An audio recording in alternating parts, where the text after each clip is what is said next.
Shalom,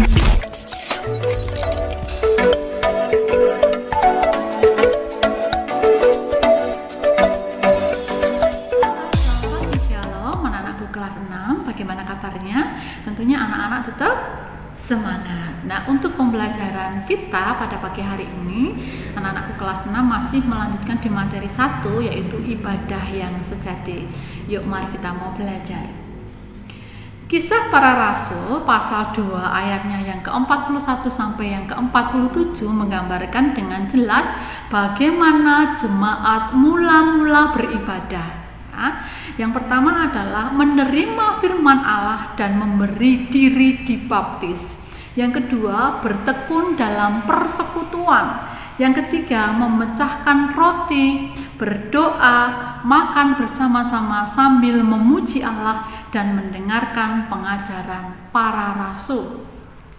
Nah, dalam kitab Yakobus pasal 1 ayat yang ke-26 sampai dengan 27 menyatakan bahwa ibadah yang murni atau ibadah yang benar adalah mengendalikan lidah, mengunjungi yatim piatu dan janda-janda. Maksudnya mengendalikan lidah adalah ketika kita berkata itu harus perkataan yang memberkati orang lain. Jangan kita sampaikan, jangan kita berkata atau mengeluarkan kata-kata yang membuat orang lain tersinggung sehingga sakit hati. Nah, berarti itu kita tidak menjadi teladan tetapi malah menjadi batu sandungan. Itu ya. Contohnya begini. Ketika ada teman kalian yang sakit gitu ya. Kemudian kalian menjenguk. Nah, dan berkata begini, tahu nggak kamu bahwa tetanggaku kemarin sakitnya itu seperti kamu itu loh. Lah, kemudian malamnya mati loh.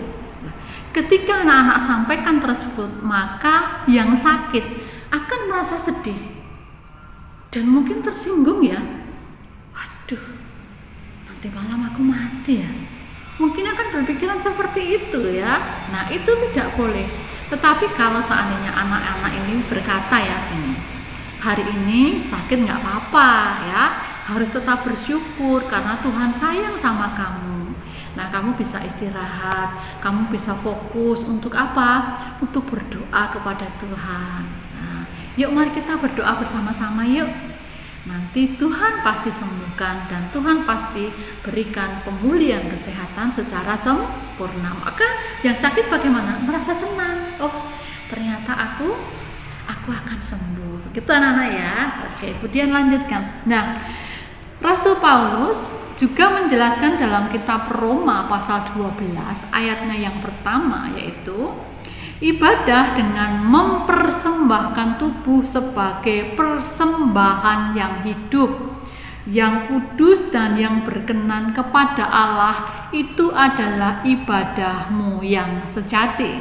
Mempersembahkan tubuh berarti mengabdikan semua pikiran, perkataan, perbuatan atau tindakan untuk kemuliaan nama Tuhan.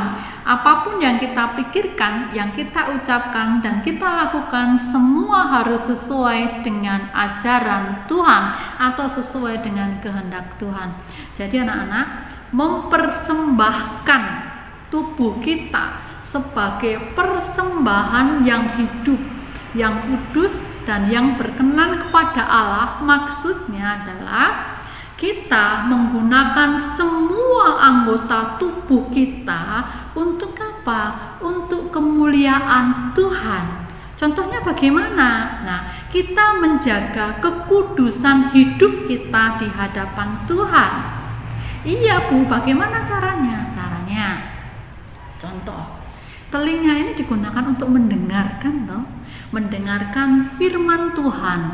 Dari siapa? Dari guru sekolah minggu, dari Pak Pendeta, dari guru agama. Kemudian mendengarkan nasihat. Nasihat siapa? Nasihat dari orang tua, nasihat dari bapak dan ibu guru. Ya kan? Jangan kita gunakan telinga ini untuk mendengarkan gosip-gosip yang tidak Jelas ya. Nah, kemudian contoh lagi, mata. Mata gunanya untuk apa? Melihat. Melihat apa? Semua ciptaan Tuhan. Melihat apa? Melihat Alkitab, kemudian dibuka dan dibaca. Ya. Melihat apa? Buku pelajaran atau mungkin ringkasan, rangkuman materi yang sudah diberikan Bapak Ibu guru, ya kan? Dilihat, dipelajari.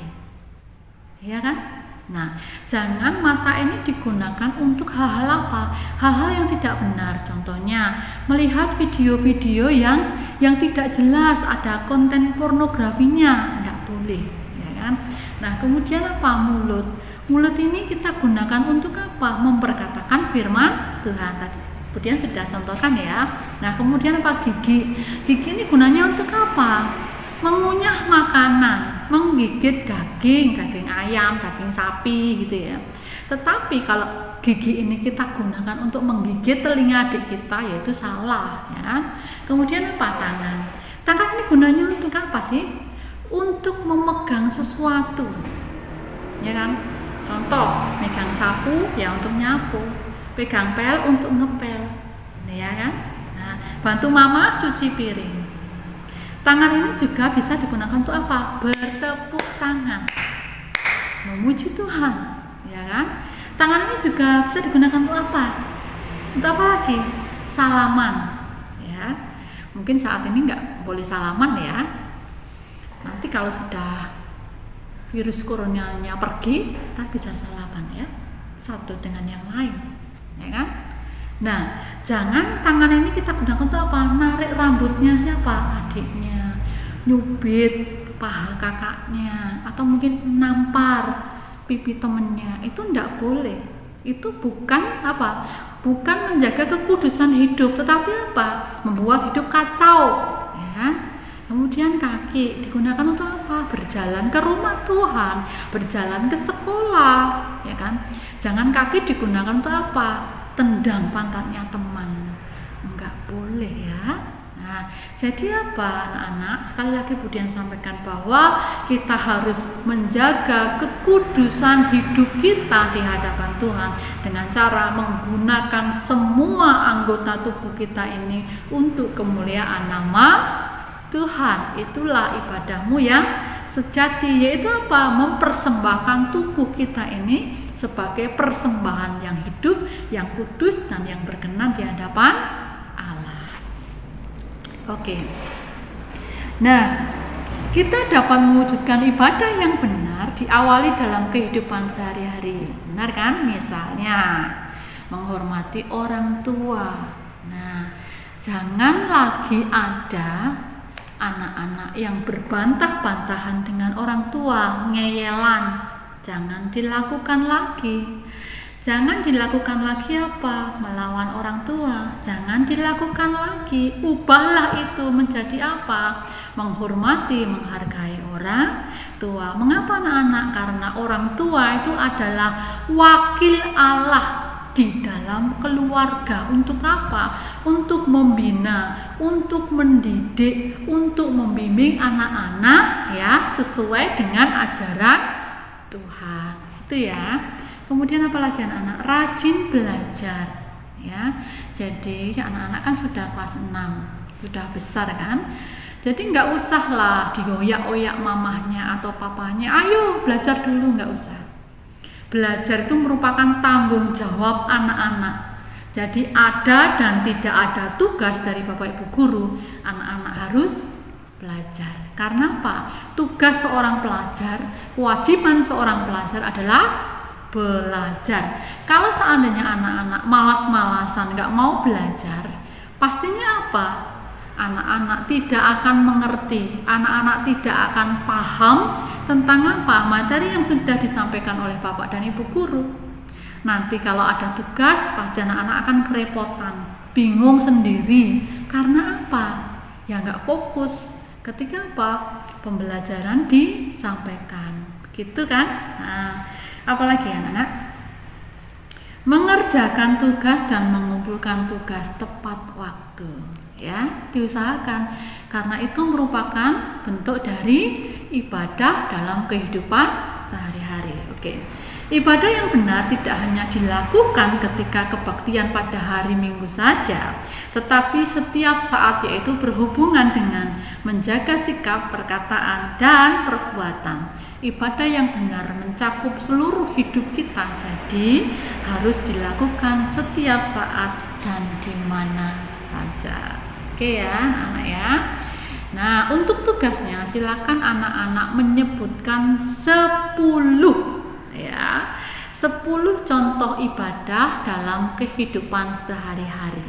Oke ya. Terima kasih, Tuhan Yesus memberkati.